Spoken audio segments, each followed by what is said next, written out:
O alinhamento que vejo com grande preocupação por parte de grande parte dos cidadãos portugueses e alinhamento que, quanto a mim, se deve não a uma circunstância de os portugueses não serem pessoas desinteressadas, mas ao facto de todo este processo da chamada Constituição Europeia ter sido construída completamente nas suas costas. Não houve referendo para a entrada de Portugal na União Europeia. Todas as negociações foram conduzidas completamente nas costas do povo português. Não houve referendo para a aprovação do chamado Tratado da Constituição e tem sido sempre uma série de burocratas que têm estado a amarrar o país a uma série de condições que têm, enfim, conduzido à destruição da capacidade produtiva do país, que têm, enfim, delegado, têm desfeito parcelas crescentes da soberania do país, sem que se vejam quais são as vantagens para os cidadãos. Mas quem ouve falar dá a impressão que é a primeira vez que as eleições europeias terão pouca adesão, quando historicamente são mesmo as eleições que têm pouca afluência. A taxa de abstenção é sempre muito elevada. Mas nestas vão ser seguramente muitíssimo mais elevada. E a verdade é que não se vê.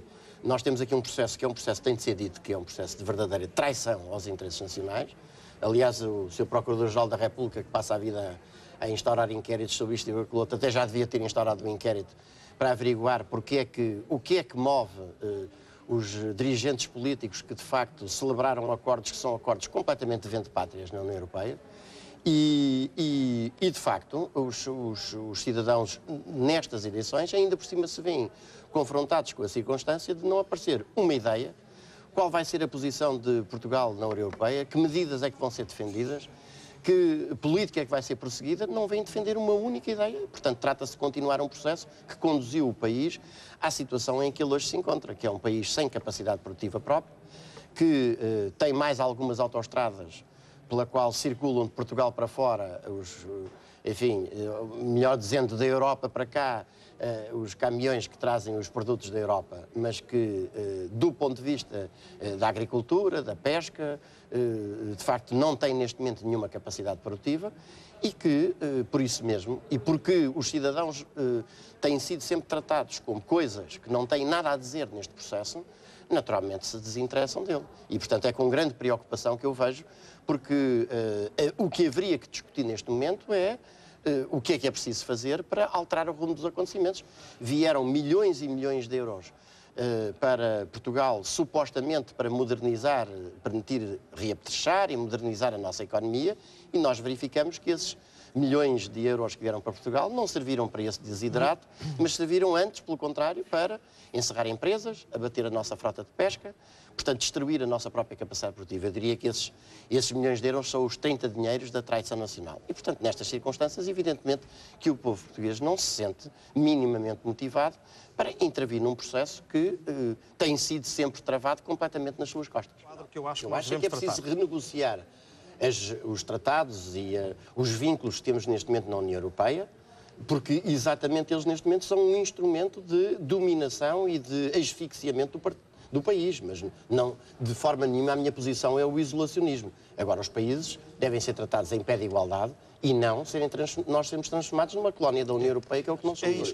De facto, a questão da imigração não tem a dimensão quantitativa que, por vezes, se pretende fazer crer, mas julgo que há dois pontos que devem ser tidos em conta. Em primeiro lugar, há aqui uma questão, uma vez mais, internacional, isto é, enquanto não for os povos e nações do mundo não conseguirem estabelecer condições similares de direitos, de remunerações, de regalias sociais, haverá sempre esta tendência para que estes exércitos industriais de reserva, que dão muito jeito, porque sendo numa parte significativa ilegais, e mesmo quando não são ilegais são sempre uma mão de obra muito mais vulnerável, faz uma enorme pressão no sentido do abaixamento dos salários. E sobretudo numa economia em que a lógica dominante é a lógica taylorista do modelo de competitividade assente nos baixos salários, e isso tem um significado importante. Agora, por outro lado, eu acho que isto não pode significar fronteiras completamente abertas, e eu julgo que isso é também uma posição algo irresponsável, até porque é inegável que uma política de fronteiras completamente abertas torna o país vulnerável também a alguns fenómenos que não podem ser ignorados, designadamente de formas de crime organizado, que se instalam com relativa facilidade, dominando, aliás, exatamente essas comunidades imigrantes, como hoje sucede em grande medida.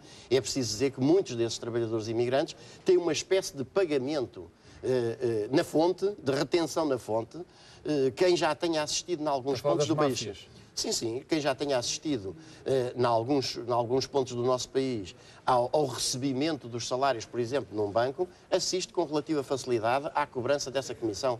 E, portanto, o facto de se lutar, e lutar com todas as forças, contra posições xenófobas, racistas, a lógica da